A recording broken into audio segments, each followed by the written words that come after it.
adalah suatu hal yang mutlak yang harus kita jaga untuk menghindari dan juga untuk bebas dari pandemi ini, untuk segera mengakhiri pandemi ini, ditambah dengan tanggung jawab kita, kedisiplinan kita dengan melakukan uh, uh, dengan segera selalu mematuhi protokol dari pemerintah, di mana kebersihan dan memprioritaskan kebersihan dan kesehatan ini untuk selalu berupaya mendukung penyediaan tempat cuci tangan. Seperti yang kita tahu bahwa COVID-19 ini sudah membentuk sebenarnya suatu tren yang baik di kalangan kita, di tengah-tengah masyarakat yang sudah mulai sadar bahwa di setiap gang rumah, di setiap depan rumah sudah disediakan cuci tangan, tempat cuci tangan, sabun, ataupun minimal hand sanitizer. Dan itu adalah suatu hal yang harus kita dukung di era new normal ini, karena itu untuk mendukung kita, untuk mensupport kita agar bisa langkah kita untuk memprioritaskan kebersihan dan kesehatan kita. Kemudian promosi perilaku hidup bersih dan sehat, bagaimana kita makan yang baik dan benar, kemudian melakukan olahraga, dan yang terakhir adalah bagaimana kita social dan physical distancing. Yang ini nampaknya yang saat ini masih banyak orang yang melupakan atau banyak kedodorannya itu di social dan physical distancing, seperti ketika kita antri dimanapun berada masih mengindahkan hal-hal ini. Jadi perlu edukasi dari teman-teman di era new normal ini harus benar-benar patuh, karena sesuai yang sudah diutarakan oleh Dokter Raudah tadi, bahwasanya penularan penyakit ini sangat cepat melalui airborne. Jadi social dan physical distancing ini harus benar-benar kita jaga. Selain kita harus mewajibkan diri kita untuk memakai masker. Next.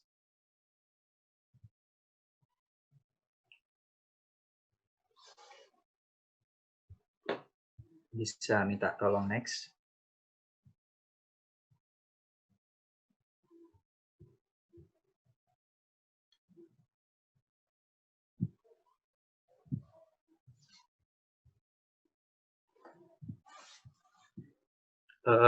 Juga sambil menunggu bahwa minta tolong nanti di next saja, bahwa sebenarnya saya ulangi lagi bahwa kebersihan dan juga kesehatan yang diprioritaskan ini sama halnya ketika kita memprioritaskan keluarga kita dengan hal-hal atau langkah-langkah yang harus kita lakukan, yang harus kita sadari bahwa di new normal ini semua hal yang baik harus benar-benar menjadi habit kita, harus menjadi kebiasaan yang tidak bisa dilupakan, kebiasaan yang tidak bisa dihilangkan lagi.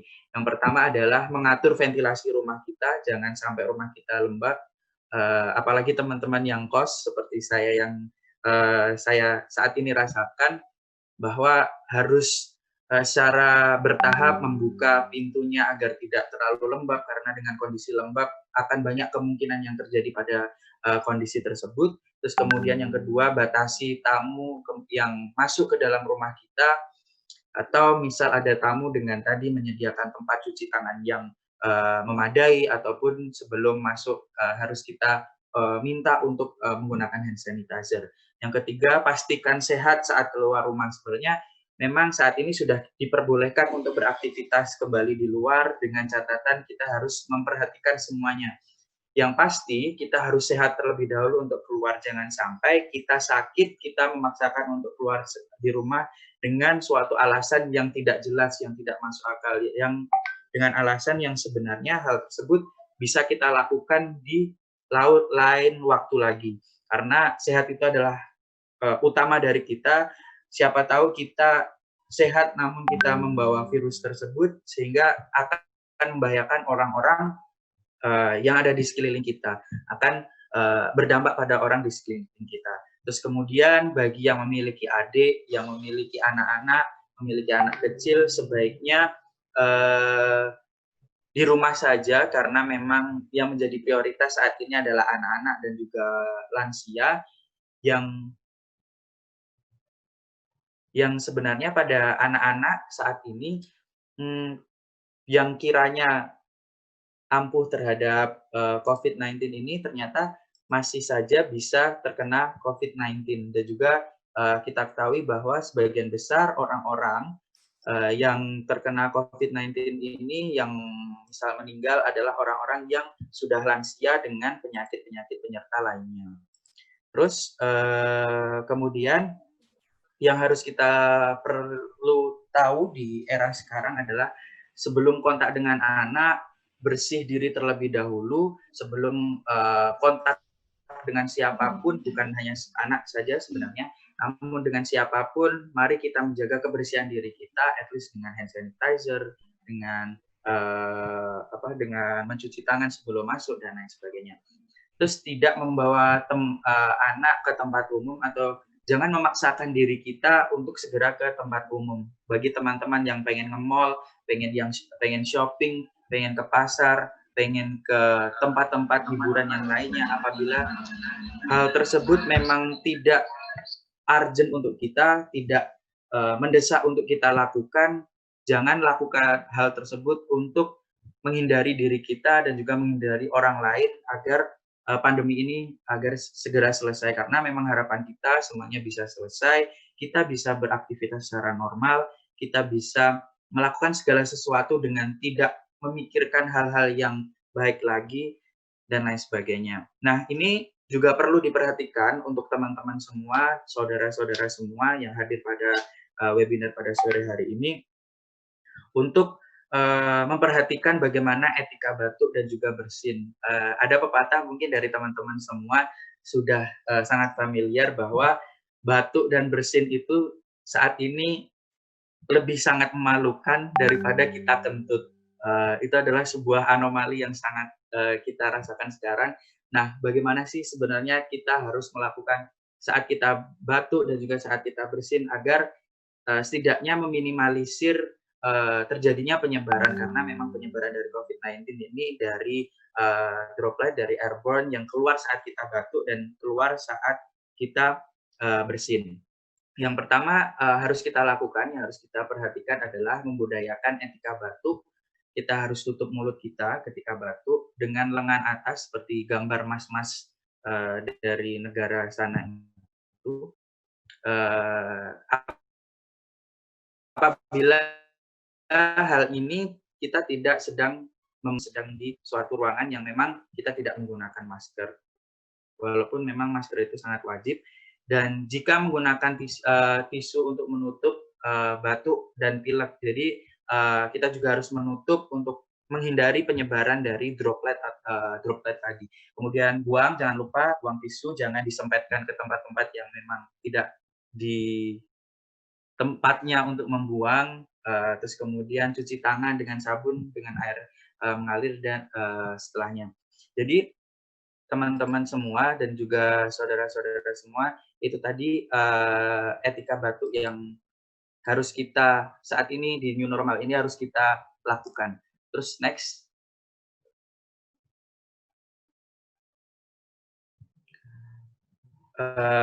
Ini sebenarnya tadi sudah dijelaskan juga oleh Dr. Rodo mengenai bagaimana cara kita untuk membangun imun kita yang kuat, mulai dari perbanyak makan buah, sayur dengan ragam variasi, kemudian hindari makan yang banyak gula, lemak berlebih, minum alkohol dan stop merokok, dan juga air putih secara berkala 6 sampai dengan 8 gelas. Dan saat ini di era new normal ini timbul suatu tren positif sebenarnya dengan melakukan banyak teman-teman, mungkin di sini juga ada salah satu darinya, yang rutin untuk bersepeda di pagi hari, kemudian di sore hari. Nah, itu suatu hal yang positif sebagai imun support kita untuk bisa menjaga kekuatan daya tahan tubuh kita.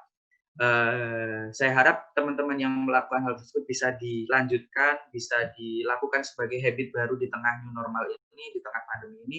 Dan bagi teman-teman yang masih mager untuk gerak, nggak ada salahnya untuk kita berusaha untuk menggerakkan tubuh kita agar sirkulasi darahnya normal, kemudian bisa mensupport imun kita bisa lebih kuat, karena kita masih muda. Untuk teman-teman yang mahasiswa, alangkah lebih baiknya kita gunakan waktu kita semaksimal mungkin untuk hal-hal yang positif. Terus next. Nah, ini sebagai penutup mungkin dari saya, bahwasanya mungkin dari teman-teman juga sudah eee, pernah mendengarkan hal tersebut, imun saat ini memang penting, namun tak hanya imun saja, namun iman kita juga harus penting.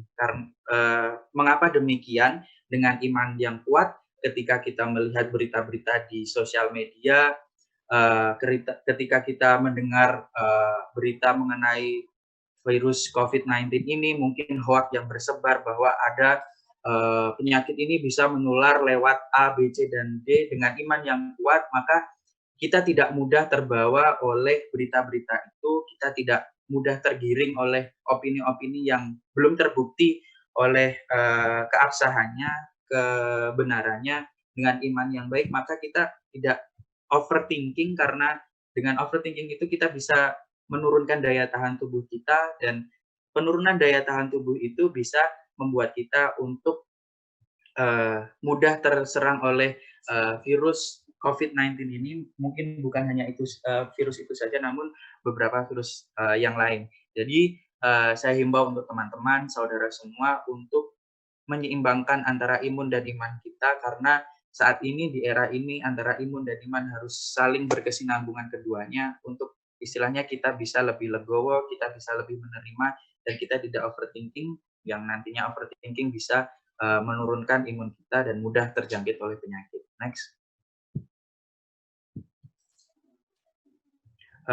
Mungkin itu saja yang bisa saya sampaikan, dan saya berpesan untuk teman-teman semua yang ada di sini, saudara-saudara yang ada di sini, peserta webinar 2020 oleh KKN UPN Kelompok 70S ini, bahwa pandemi ini bukan hanya menjadi tanggung jawab pemerintah, bukan hanya tanggung jawab orang-orang yang memiliki title atau memiliki jabatan, namun ini adalah tanggung jawab kita, bagaimana kita bisa melakukan semuanya sesuai dengan protokol, melakukan new normal ini sebaik-baiknya, karena tujuan dari new normal ini untuk memperbaiki sektor-sektor pada awal tadi yang sudah terkena imbasnya, sehingga kita secara cepat, secara dalam waktu dekat kita bisa beraktivitas seperti biasanya. Tentu teman-teman yang mahasiswa ini sangat rindu bisa ngampus bareng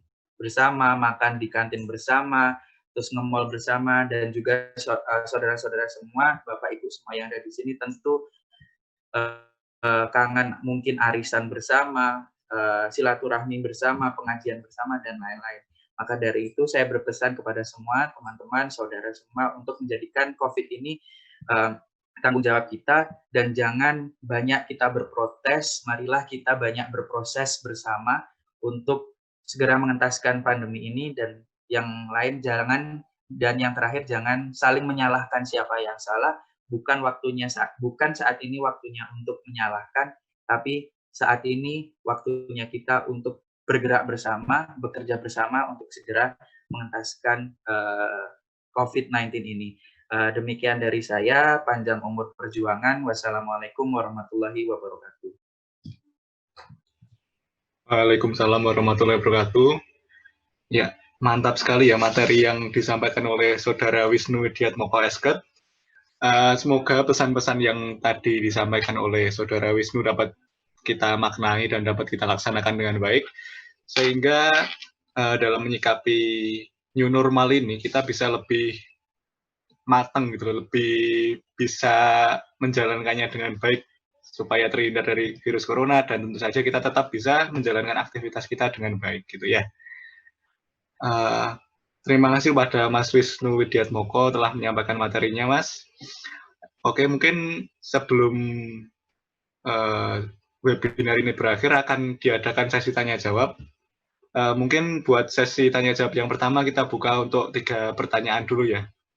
Kepada teman-teman yang dari tadi sudah menyimpan pertanyaannya, silahkan dikemukakan, diaktifkan dulu mic-nya, habis itu langsung disampaikan kepada Dr. Rauda atau Saudara Wisnu. Ya, kepada teman-teman dipersilahkan.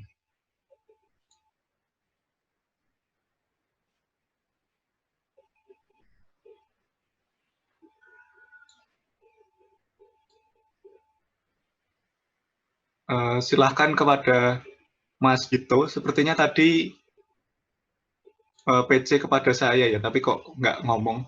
Silahkan Mas.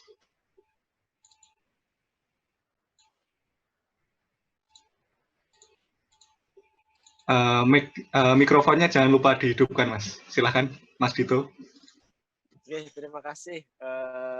Sebenarnya pertanyaan ini umum ya, saya tujukan baik kepada Dr. Raudah maupun kepada Saudara Wisnu. Jadi kalau di masyarakat itu masih saya lihat itu banyak di gang-gang itu kan dilakukan penyemprotan seperti desinfektan seperti itu. Nah, kan penyemprotan itu sifatnya masih ini ya, dari masyarakat juga belum memahami seberapa efektif sih dilakukan penyemprotan di gang-gang. Apakah memang desinfektan itu bisa membunuh kuman yang menempel di motor misalnya atau di pakaian kita, ataukah itu sebenarnya cuma bagian dari kita mengatasi rasa takut kita sebelum dilakukan penyemprotan. Mungkin seperti itu aja. Terima kasih Mas ya. Waktu saya kembali. Oke, terima kasih atas pertanyaannya Mas Dito. Ini mau langsung saja sama Mas Wisnu atau gimana Mas? Atau ditampung dulu pertanyaannya? Monggo, terserah moderator saja. Oh ya udah. Kalau begitu kita tampung dulu pertanyaannya ke 3 pertanyaan, habis itu baru kita jawab langsung satu-satu ya. Monggo kepada penanya yang lain, silahkan.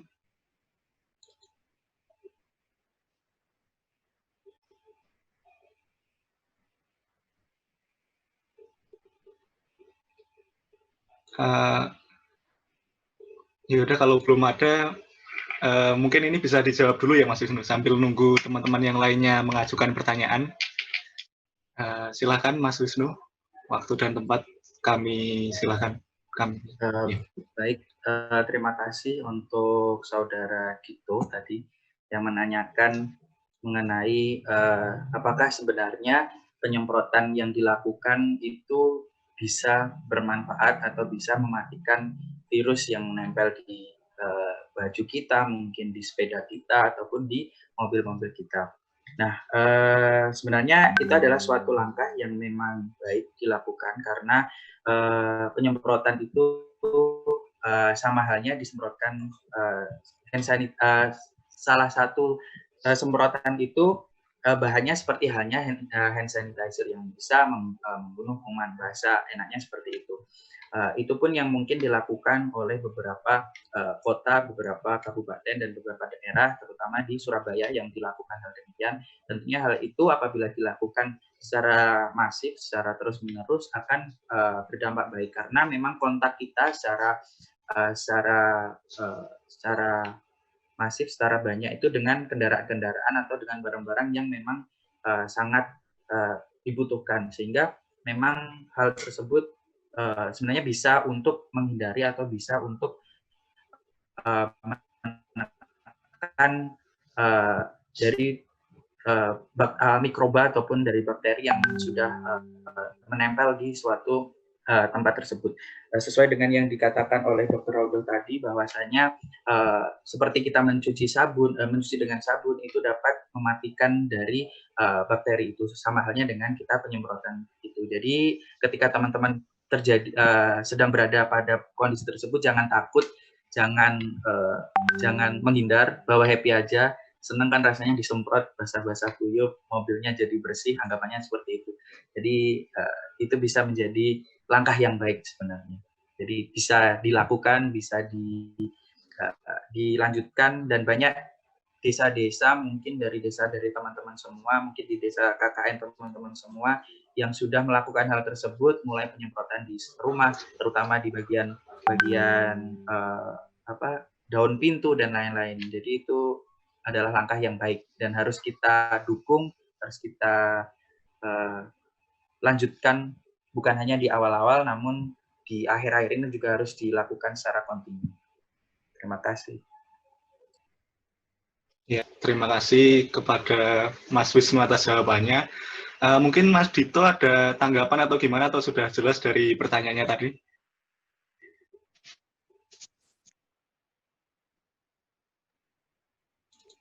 Oke, terima kasih sudah jelas, Mas. Oh iya. Jelas. Mungkin berikutnya kalau ada yang ingin bertanya lagi, silahkan dihidupkan mic-nya, silahkan disampaikan pertanyaannya langsung saja kepada Mas Wisnu atau Dr. Auda. Silahkan teman-teman.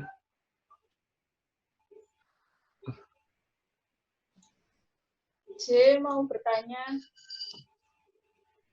Oke, monggo Mbak, silahkan.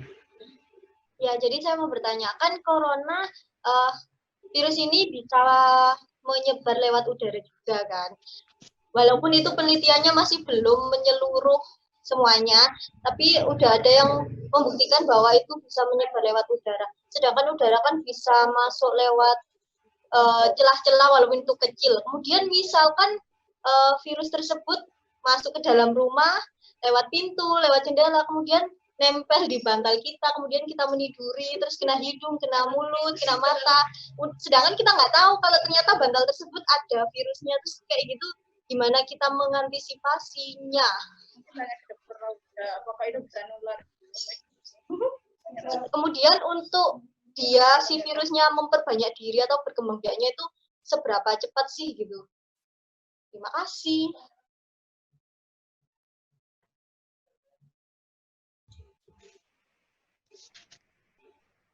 Ya, terima kasih Mbak April ya tadi atas pertanyaannya.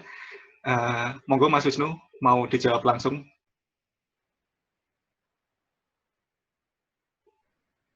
Atau Dr. Auda, silakan. tadi. Okay. Monggo dokter saja dulu, mohon izin dokter.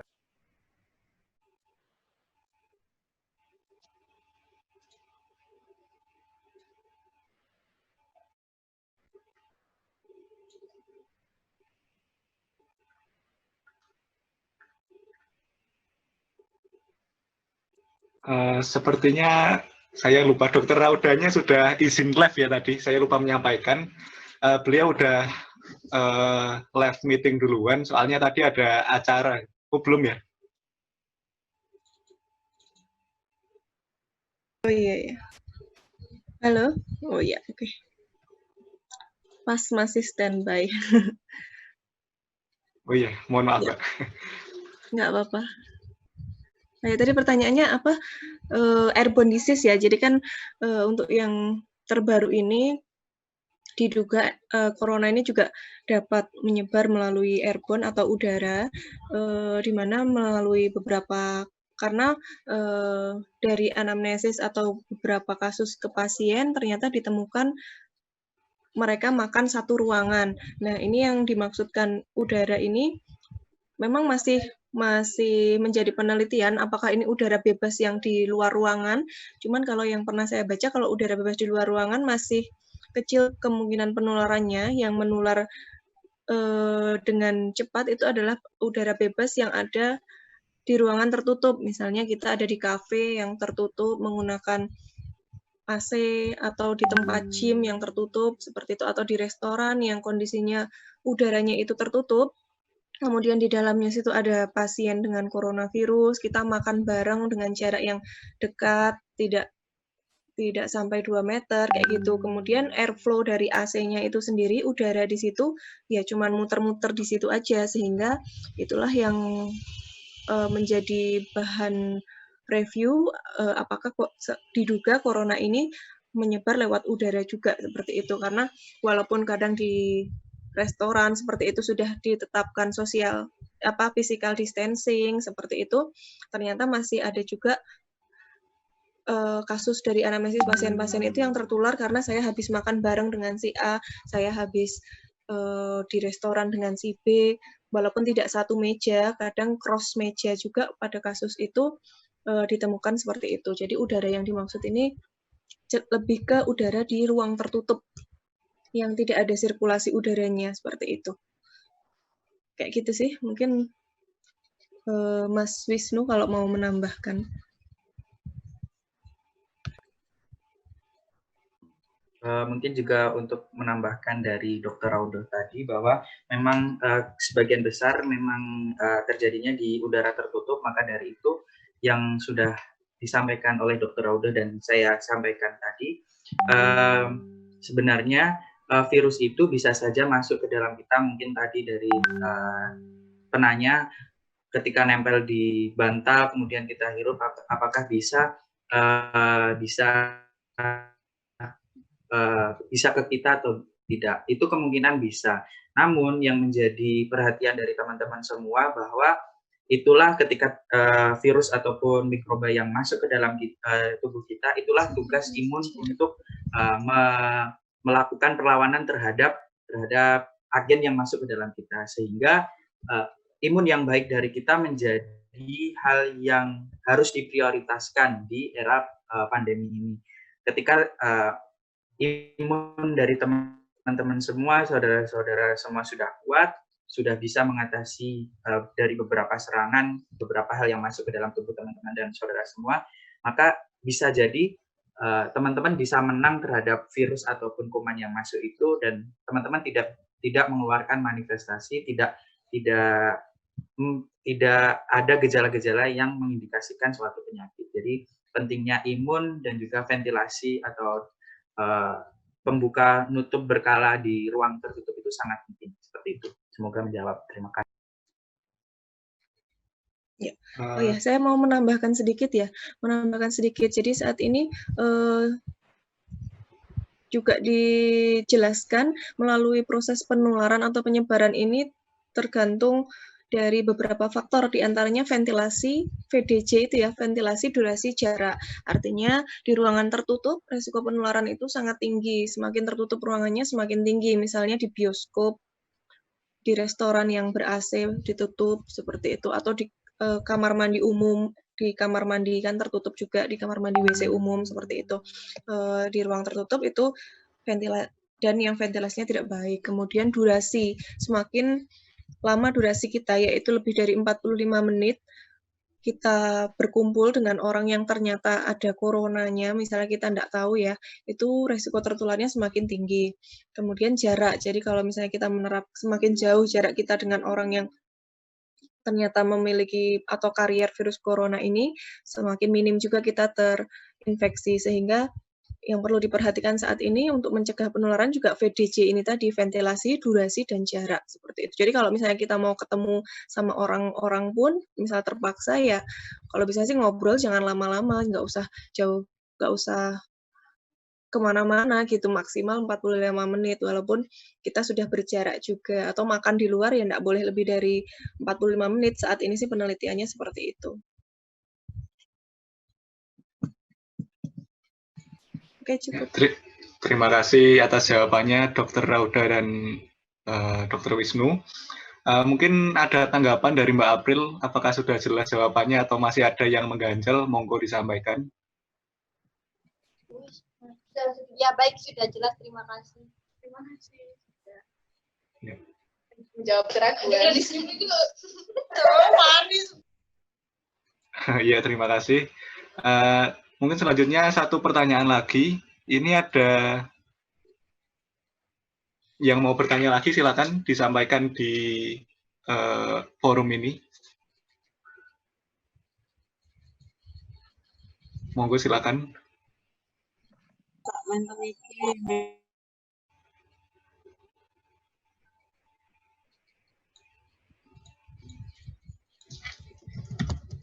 Assalamualaikum. Terima kasih atas kesempatannya. Mau bertanya terkait penggunaan hand sanitizer, kalau misalkan itu diganti sama penggunaan alkohol yang 100% itu kira-kira gimana ya? Terus sama ini yang paket, misalkan ada kurir dari ekspedisi datang, nah itu perlu kita semprot disinfektan baru masuk ke rumah gitu atau gimana? Mungkin dari Dr. Raudah atau Dr. Wisnu bisa penjelasannya. Terima kasih. Oke, coba saya jawab ya, yang untuk penggunaan hand sanitizer. Jadi kalau untuk penggunaan tangan sendiri, sebaiknya menggunakan hand sanitizer yang sudah memang dibuat khusus untuk tangan, untuk untuk permukaan kulit ya, sehingga tidak mengiritasi karena alkohol sendiri sifatnya mengiritasi kulit. Bahkan dengan hand sanitizer yang sudah ada aloe vera, pelembab, dan lain sebagainya yang dijual di pasaran, itu masih banyak orang yang ternyata kulitnya mengelupas atau iritasi seperti itu. Sehingga kalau menggunakan alkohol murni yang 70% atau 100% itu pun sangat berisiko untuk mengiritasi kulit ya, sehingga kulit bisa terasa terbakar seperti itu. Jadi saya tidak merekomendasikan, rekomendasinya hand sanitizer seperti biasa yang sudah dijual dan yang cocok dengan kulit masing-masing, seperti itu. Kemudian kalau untuk penyemprotan sendiri, prinsipnya sama dengan disinfektan yang tadi mungkin sudah dibahas ya. Jadi disinfektan sendiri baik, artinya dia suatu bentuk prevensi kita untuk mencegah penyebaran virus. Misalnya dari kurit ya, kita kan tahu kurit misalnya meletakkan saja di tangan, kemudian kita semprot, boleh saja itu untuk mengurangi resiko resiko adanya droplet atau mikrodroplet yang menempel atau virus yang menempel di kardus paketnya seperti itu. Gitu sih kalau saya, nggak apa-apa, itu suatu bentuk prevensi yang baik juga.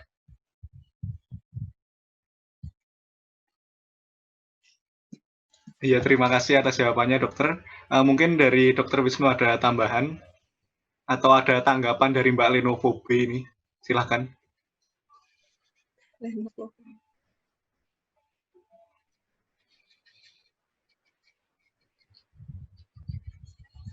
Gimana Mbak, sudah jelas ya? Udah jelas. Terima kasih Mbak Bura udah, dokter udah. Sama-sama.